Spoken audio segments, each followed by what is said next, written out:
you expecting a response? Yeah, it sort of was. That's how conversations go.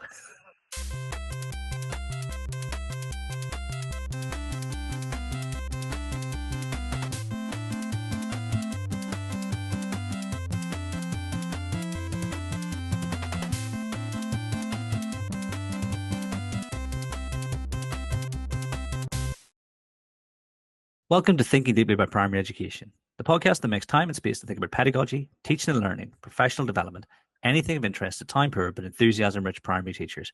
This week, I'm joined by Stuart Welsh. Good afternoon, Kieran. It's nice to be back again. It's great to have you back, Stuart. Like I said, always say, long time no see, but when I do see it is really always enjoyable.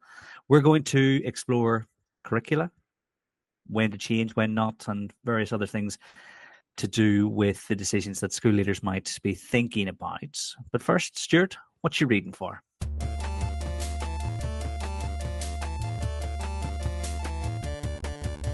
Hey, what you reading for?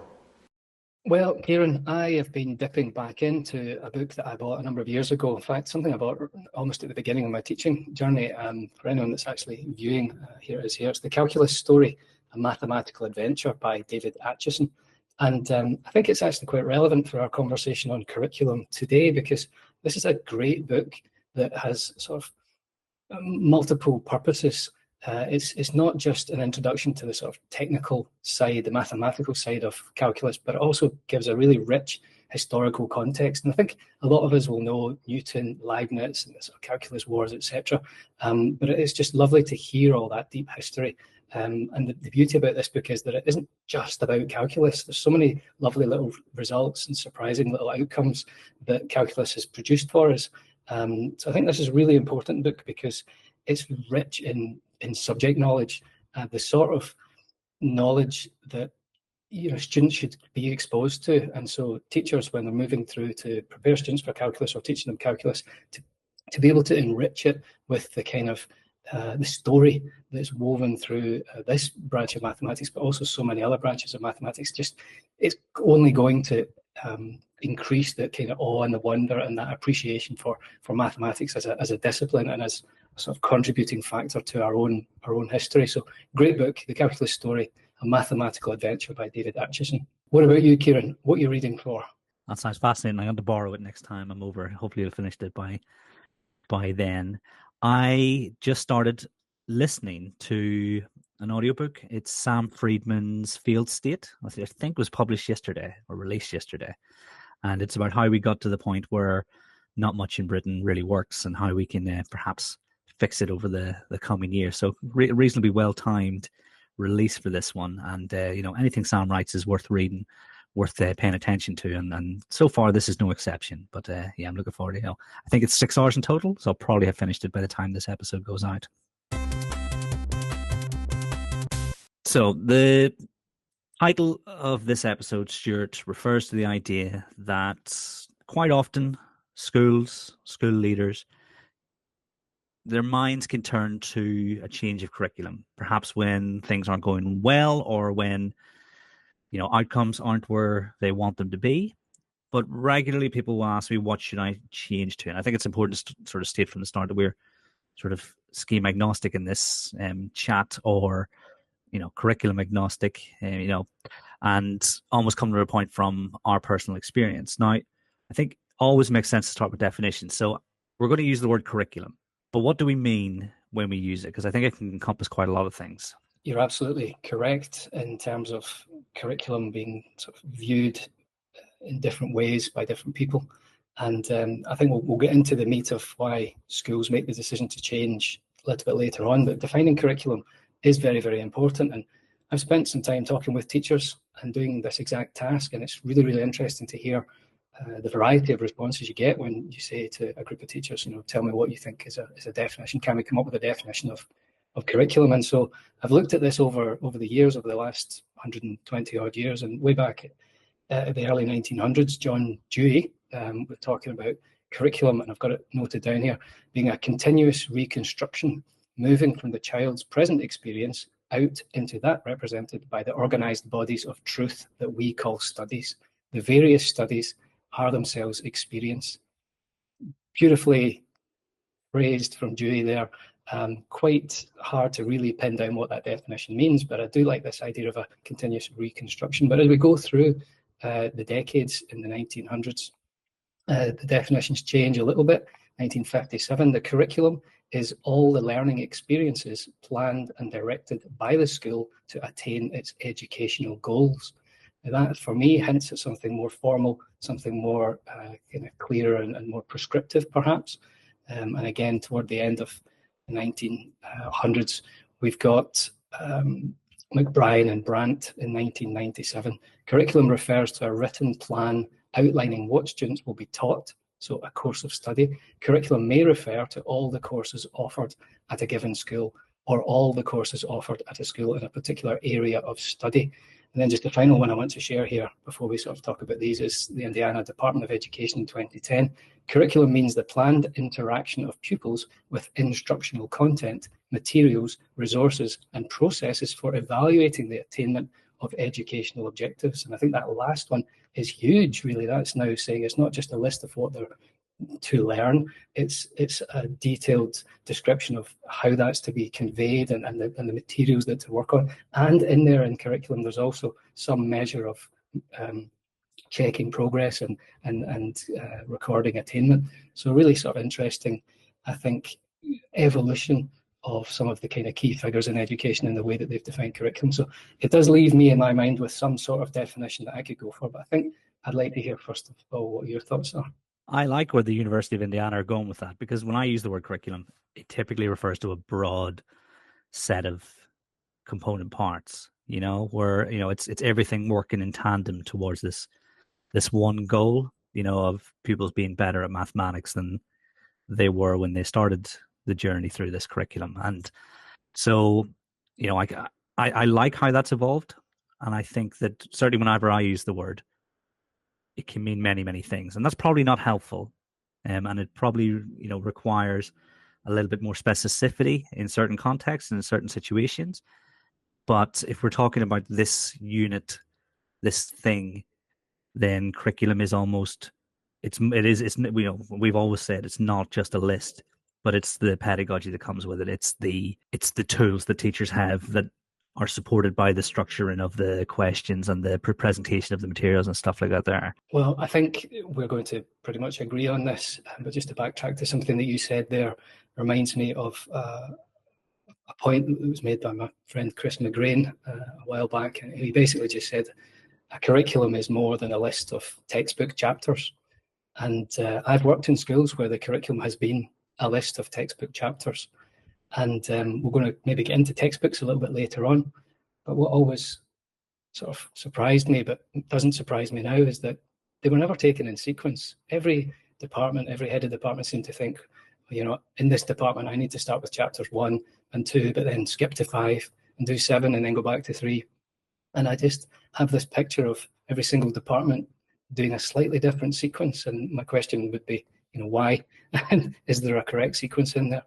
But if we're viewing curriculum in that much broader sense, which I think we should, then I would see curriculum as being the plans that we're making for guiding learning through the school and through the subject, and also the realization of those plans in the classroom and the interaction of pupils with the content and resources. So that ties in with what you said about the materials and the delivery. And then also I think the curriculum should be quite explicit in the knowledge and the understanding that is gained by pupils. And I suppose that leads us to the different types of curriculum. You've got the sort of the planned curriculum, that everything that we want to do with this group of students, and then you've got the enacted curriculum. So that's where teachers sort of take their interpretation of what has been given to them as a curriculum, and then that's what they teach. But do they teach it all? Do they interpret it in the way that it was intended? And then you've got the received curriculum, because as we know, students are sort of half asleep and not paying attention. So all the way through this process, we're probably losing bits. Things are falling off the side, and then you've got the kind of the sort of remembered curriculum. So what actually sticks with the students at the end of the day. So it's really important to think about that. We might have the best looking, all-encompassing, fully resourced curriculum as we go through those steps in the cycle. And again, as you said, teachers and the way that they deliver and check the delivery of the curriculum, that's so important, because if we get to the end of that chain and the students only remembering 20%, then we need to reevaluate our approach to curriculum. It certainly shows what we should be thinking about when we're thinking about what we have in place in school. And obviously, the idea of the intended, the enacted, the received, and the remembered, that transfers across many different disciplines, many different subject areas. So colleagues thinking about their history curriculum will have similar concerns. But I think in mathematics, like you said, that jumping around, that back and forth, because things depend so heavily on things that came before, I think there's almost like an extra layer of, I don't know if urgency is the right word, but you want to make sure that you've thought through what that journey looks like from start to finish. If you go to 3 form entry school, you want all pupils to have the same experience and certainly have the same opportunities as everyone else. It shouldn't be, because I'm pretty sure Dylan Williams shared a paper where actually the biggest variance wasn't between schools, but it was between different classes within the same school or something along those lines. I'll need to find it, see if I can link it.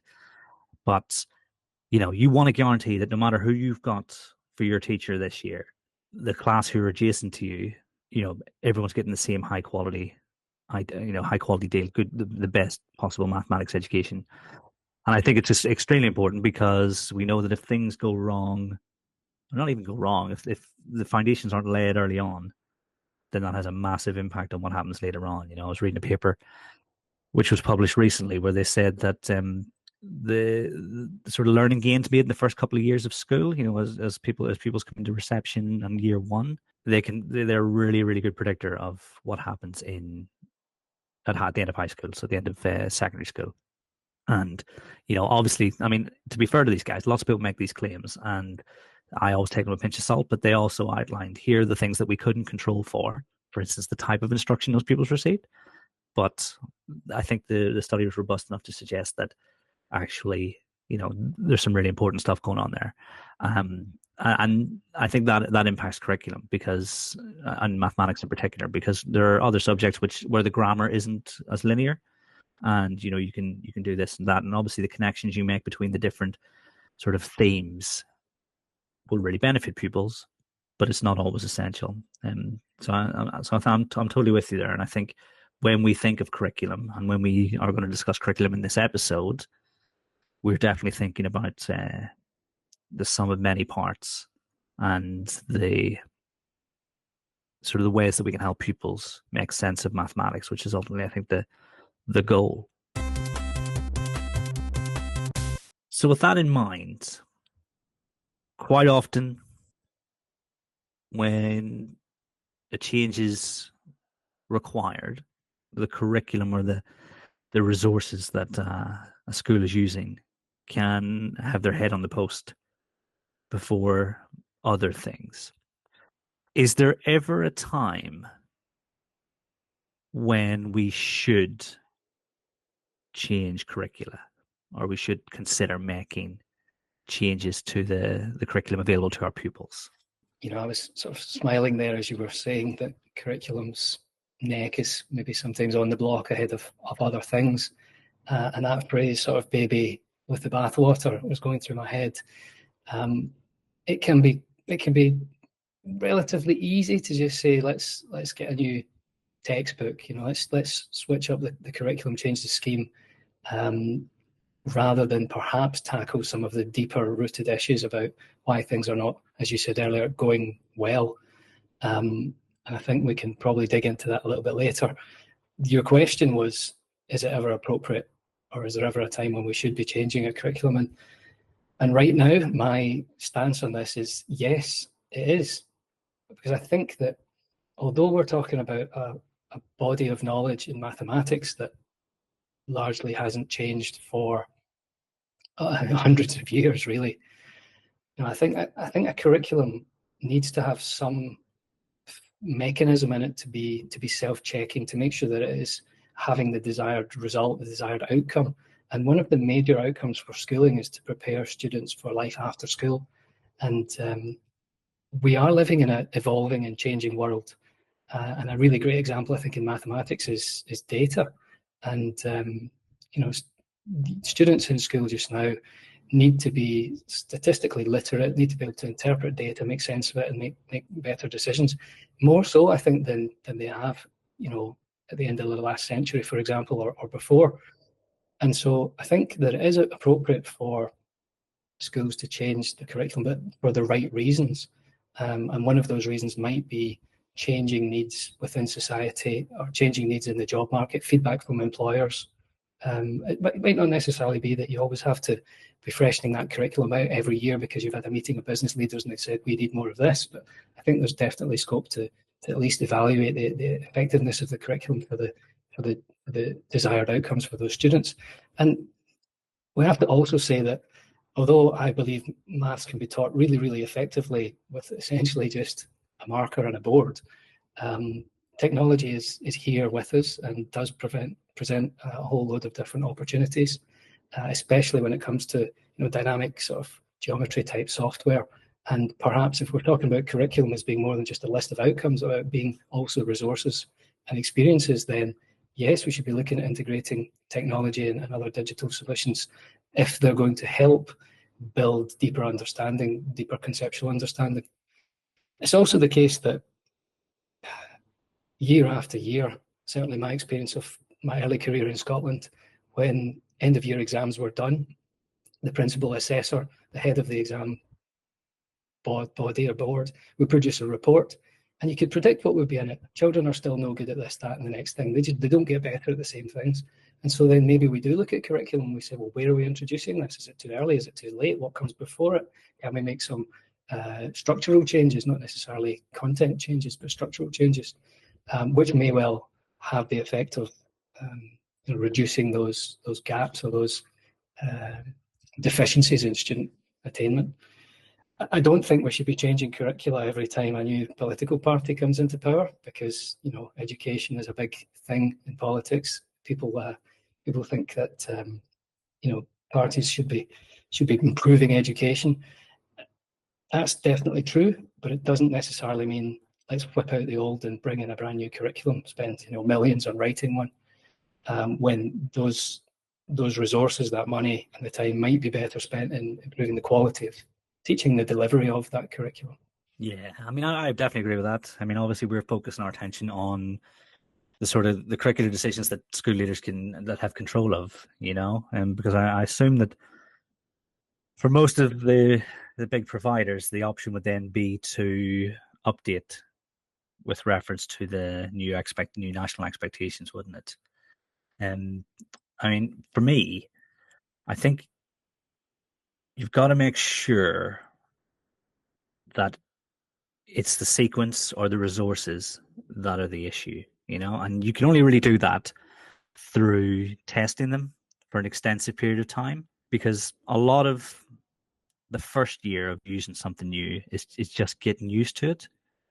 Then you get to see it in year two, say you get to see it in action, and then year three you can really start reflecting on, actually, is this what we want? Is this what we hope for our pupils? Because I think I mentioned in Thinking Deeply About Primary Mathematics in a few of the webinars we've done recently, whatever you have in place should match up with your vision for mathematics and how it's enacted in the school. And so almost the pedagogic model that gets attached to whatever you've got in place needs to ultimately end up with the behavior of your teachers and the experience of your pupils aligning with what you want, and what you hope mathematics can look like. And we need to make sure that our teachers are in the position where they're equipped to deliver on that too. And so I also say that the CPD that goes along with any new sort of curriculum introduction, any new textbook introduction, is probably more important, because if you go to every state in America, and if you go to every country in the world, they have a slightly different take on the sequence, the scope, the depth to which mathematics will go, or to which the mathematics curriculum will go. So, there are many, many ways to skin that proverbial cat. But if our teachers are equipped with effective professional development, it shouldn't really matter what they're using, because the guiding principles will allow them to navigate. And teachers saying, "Oh, I'm doing this because," not "I'm doing this because it's on page 53 or because it's on the slideshow today." You want teachers to have that level of agency over the decisions they make in the classroom. And so I often talk about how the sort of the most experienced and deep thinking teachers I've worked with, doesn't really matter what it says in the resources. They've lived that lesson so many times that actually they know which direction they're really going to go. They know where they need to end up to get ready for the next point in the sequence, but you can use that expertise to navigate through. And so you've almost got this, there may well be times when it's necessary to change, but I think there are a lot of other things you got to make sure are in place first. Not one of those being time, and the other being expertise across the staff body, to the point of time. I think rolling out gently and slowly, rather than a wholesale change, is probably your best friend, because then you give people really time to assimilate. And then after 7 years, you can see what the experience has been like for those people who started off at the very beginning. But that's not often how we work in education, even though really it should be. I think you're right, because there are two levels at which curriculum might change. And so focusing here on what schools can do is probably more helpful for our listeners, rather than sort of higher level government type decisions. And I lived and worked through quite a large curriculum change throughout my career, moving to some extent from what was quite a prescriptive curriculum, where there was quite a high level of detail in what was to be delivered, to something that was much more kind of open and vague and a bit more sort of experiential almost. And the theory behind that, I think, was to allow teachers to be able to be a bit looser and to bring a bit more of their own expertise in. And that's really, really important, because you don't want to shackle a really sort of creative and knowledgeable teacher by tying them to a sort of narrow approach through the curriculum. But similarly, you do still need to help teachers who are perhaps less expert, or perhaps don't have that depth of experience and subject knowledge, and giving them those resources. So the point you're making there was really interesting to hear, that there'll be some teachers who are in a position, a state of their career where they just know, you just feel it, what's gone before, where you need to get to, and you can chart that path almost on the fly as the group that you're working with start to meet the new ideas. But that stuff should still be available in the curriculum for those who don't have that expertise.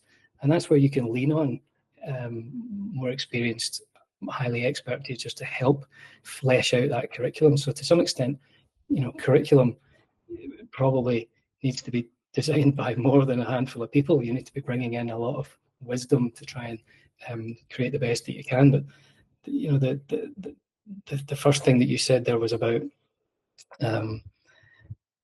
basically, if you have a super curriculum with loads of great resources, and there's like so much thought has gone into the structure, it's really coherent, and then it's poorly executed, then you failed.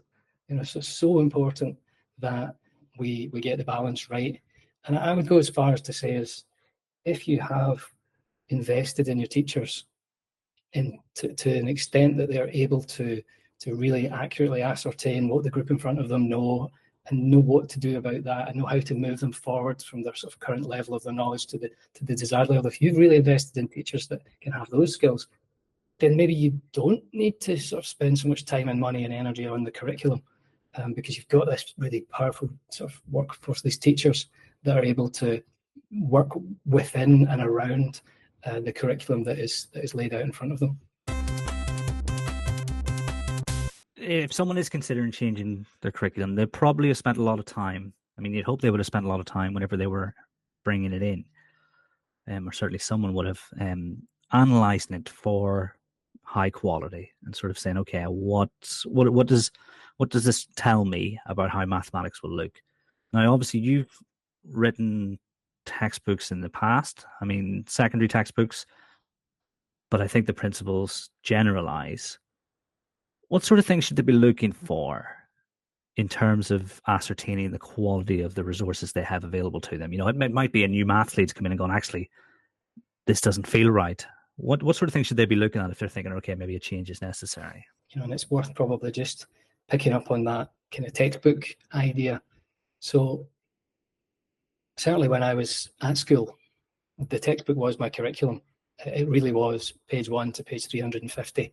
And for quite a lot of my maths lessons, I was just sort of left to just work through the thing. And that was actually fine. I really enjoyed that. And that textbook had a lot of features that you don't always see in every textbook. And I think it's important to sort of create a distinction between a sort of textbook which is rich in sort of additional knowledge and explanations and is almost the curriculum itself. You know, the textbook and the curriculum you could see potentially interchangeable here. And on the other side, you've got like a practice workbook or something, which is purely just pages of calculations for trying to achieve fluency. And I think a lot of books have tried to be both and failed. You know, we know that fluency, automaticity, practice, those things are so important.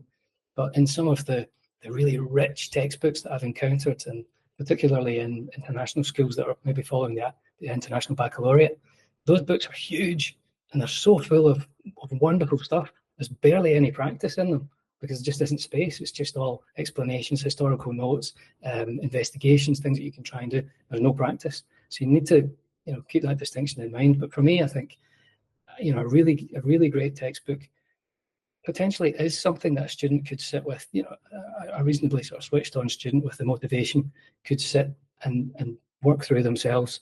And so for that, you know, it needs to be structured. It needs to go from the simple to the complex, because potentially you're not going to have an additional expert coming in and helping you. So simple to complex, we must make sure that there's a sort of element of prerequisite checking. So in the way this thing's structured, not only have you met the prerequisites either recently or sometime in the past, but there's a way of checking, you know, are you ready to learn this new bit? Do you remember everything you need to get you going with this next new bit? And ideally something that is spiral. And we talk about that sort of spiral curriculum where we're kind of revisiting key themes in mathematics and deepening that understanding over time. And so this would not be a textbook where I would be saying, okay, you do chapters 1, 2, 7, back to 3, 5. It would be something I would want to be followed from page 1 to page 251, for example.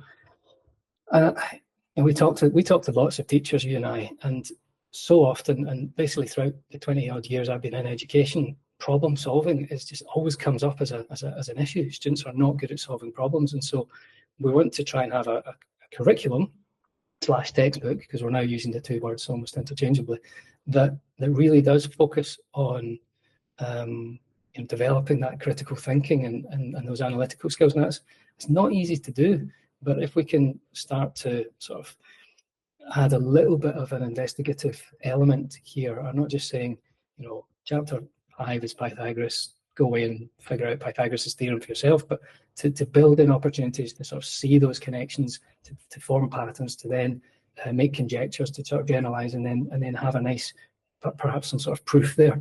You know, there's so many lovely proofs in maths that you can do from really quite early on with what we would call even primary mathematics. So many lovely proofs that a curriculum could hold and could use with students to help them build that deeper conceptual understanding, the kind of why this works.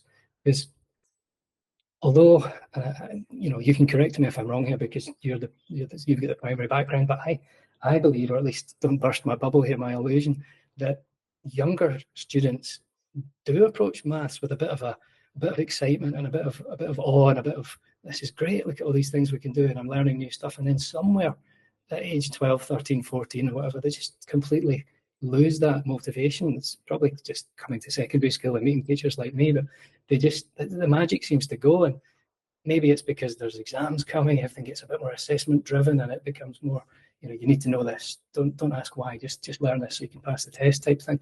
But we want to fight back against that, because, you know, it's our duty and it's the duty of the curriculum to give those students opportunities to meet the glorious subject that we've chosen to teach.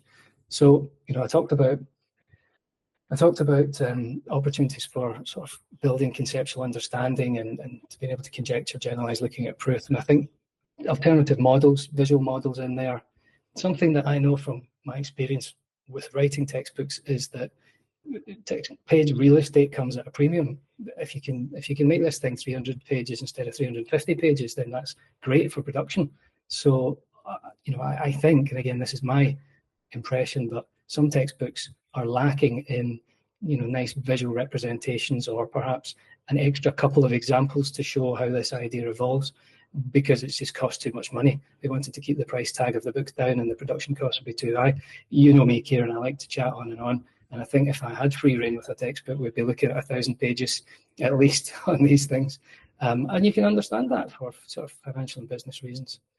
So we've got this sort of structure, we've got a little bit of problem solving. We do still need to have some practice in there. Now, whether you supplement your curriculum, your textbook curriculum, with some sort of online resource that can generate questions, that could be an option.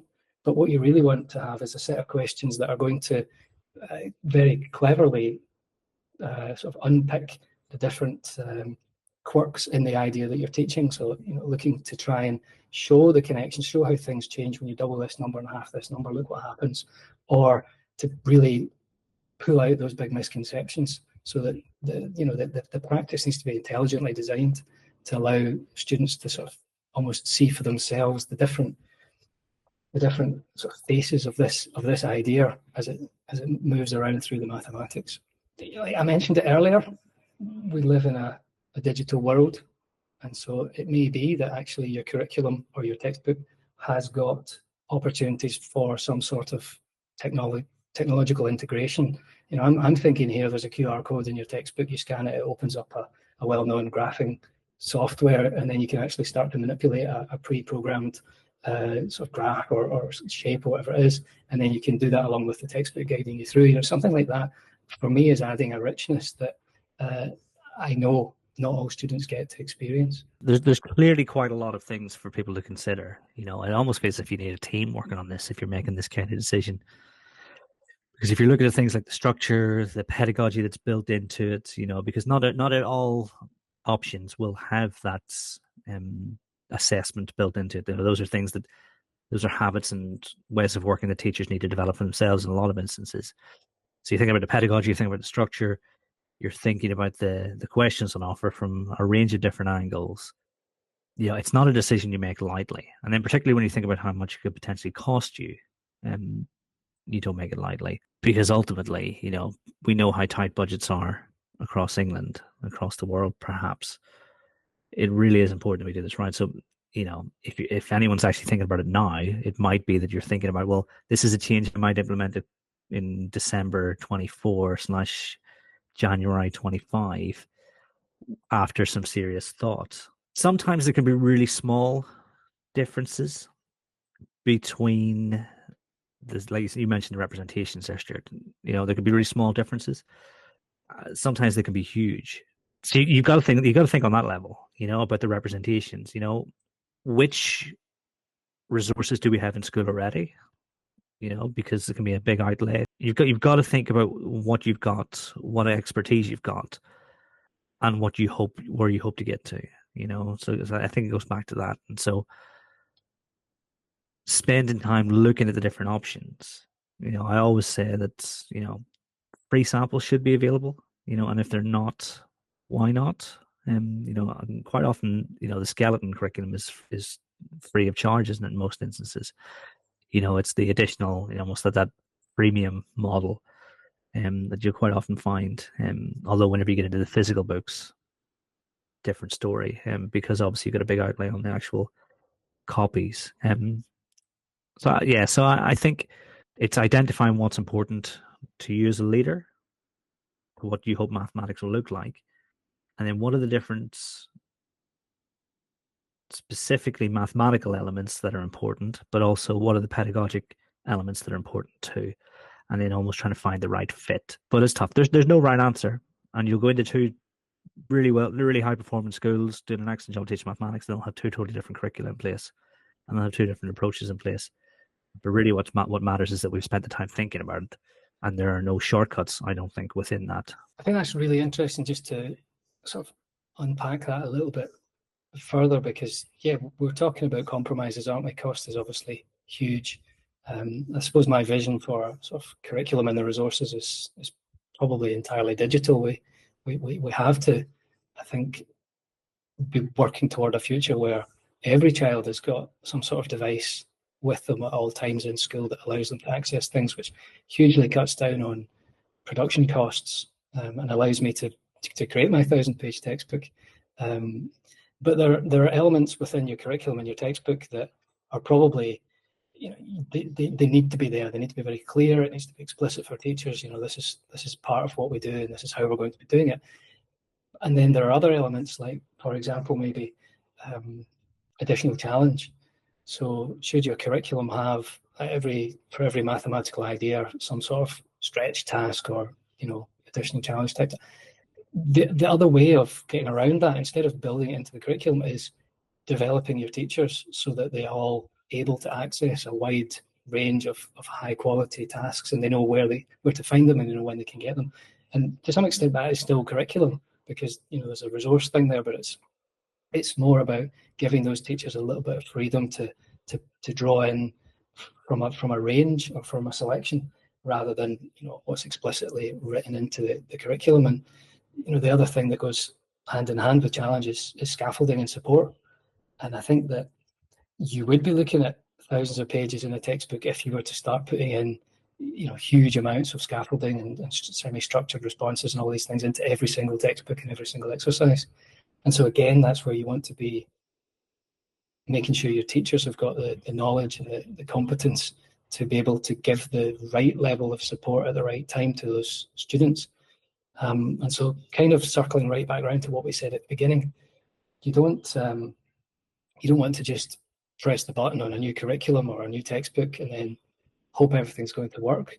It's a lot more complicated than that, and that actually you may well be better investing in your staff and developing their capacities, and then maybe over time leaning in on their individual knowledge and their individual experiences, and using all that, pulling all that together to create this rich kind of body of knowledge that we're going towards.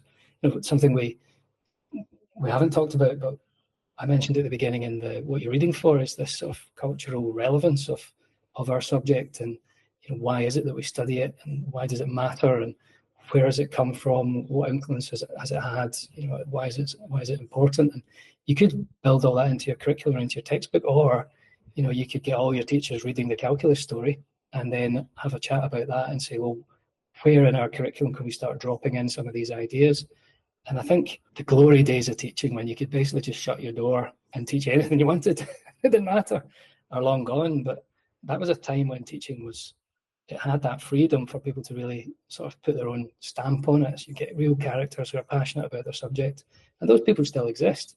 But I worry perhaps that some of that's been diluted by overly prescriptive sort of curricula that make everything a bit dry and a bit sort of lacking in flavour. And so that's something for maths leaders to consider, is how are we developing the mathematicians in our teaching staff, never mind the students. There was something I was going to ask you, because we've got different backgrounds, primary, secondary, and although there's assessment in primary, and it's different in different parts of the world and even different parts of the UK, it's the high stakes exams toward the end of secondary that are kind of the big ones. Those are the ones that give you the token or not to go on to the next stage after school. And so my question is really around, should our curriculum and our textbooks be created with those exams in mind, or should we try and stay true to the discipline that is mathematics? And depending on your answer, how realistic is it to be able to do what we would like to do there? That's a very good question. I think there's a personal response, and there's a sort of based on the reading response. Personally, I think because of the political influence in national curricula and those national curricula leading to those examinations, we don't always get what I believe to be the highest quality journey through the subject. Previous incarnation, current incarnation, and I'm sure anyone who spent time in the classroom for long enough will have opinions on what should and shouldn't be in the curriculum. The people who listen to this podcast at the very start were probably sick of us banging on about what we take out, because it seemed like every couple of weeks we were protesting against having to teach something else. Examinations, because they're a political entity, because they are influenced by curriculum which features political influence, I think there might be like a 20-year job where all the brightest minds in mathematics education sat down and went, okay, what would the perfect journey look like? What would the space in between content look like? And then, almost, this is obviously a hypothetical in my mind situation, but you sit down and go, okay, right, let's test this out over the next 10 years and see what happens with it. But having done a reasonable amount of research or reading into what makes high quality curricula and high quality textbooks effective, the coherence between the local curriculum and the textbook or the curriculum, when there's a high level of coherence between the two, they are more effective. But that probably just speaks to the fact that if you're taught the stuff that's on the syllabus, you're going to do well in the exam, rather than if you're taught stuff that's not. But I think actually there might be even a third pragmatic answer. Key Stage 2, roughly 50-55% of the marks to pass. I'm pretty sure it's the same as GCSE as well, isn't it? Half of the available marks in the foundation paper get you a grade 4, I want to say, and then half get you grade 5, grade 6 in the higher thereabouts. So actually, when we look at these exams, they're not really testing all of mathematics, and we almost have to see the work we do on a daily basis as something more than that, and understanding that there are some things that are more important for pupils to know, like you mentioned, things that happen after school or things that are happening at the end of their big phases in school. If they know certain things, and I'm thinking number, operations, calculations, the way that the big ideas sort of relate to each other, well, then those exams are going to be a formality, so to speak. So maybe there's 3 different ways to look at it. I think that it is right for us to aspire to a sort of system where school mathematics is as rich as we want it to be, and it does encourage the behaviours and the dispositions of a mathematician. But it doesn't. It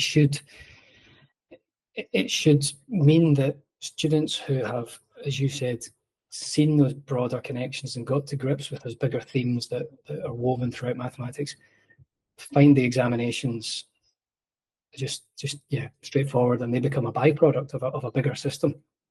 But that isn't what we have at all. And having moved through a few different jurisdictions, different exam boards, and different systems, there are students in one jurisdiction who may get top grades in their exam, and then if you put them into the equivalent exam in a different system for students of their same age, stage through there, they'll get a completely different result and not do as well. And similar, if you swap them across, that'll happen because they've kind of been trained in the narrow scope or syllabus of their exam board that they're sitting, or the jurisdiction that they're in. So we don't have that situation where students are able to just pick up an exam from South Africa, an exam from the States, an exam from somewhere in Asia, or something from the UK, and be able to do equally well as it would align with the sort of expectations of their peers for somebody of their age and stage through the mathematics development. So we're not doing that well. I think it is almost a shame. I'm reluctant to say this because I feel I'm talking myself out of a job, but I've said it so many times now, I don't think it matters. But I think someday somebody's going to realise that we've packed far too much into our mathematics curriculums, and that there seems to be some race to get everybody at age 16, dealing with functions and dealing with surds and indices and things like that, which are really only useful for people who are going on to do more mathematical study. I like the beauty of trig, calculus, algebraic thinking. We could certainly do a little bit of those, but there's so much rich mathematics that can be explored, and challenging ways of thinking that can be explored with what we would consider relatively straightforward maths. that I think we've gone for loads and loads of content and then just grouped it into different sort of exams and then narrowed our focus on teaching them, soka toa or oil for expanding brackets or kiss and spammy. I'm going to go on my fractions rant in a minute.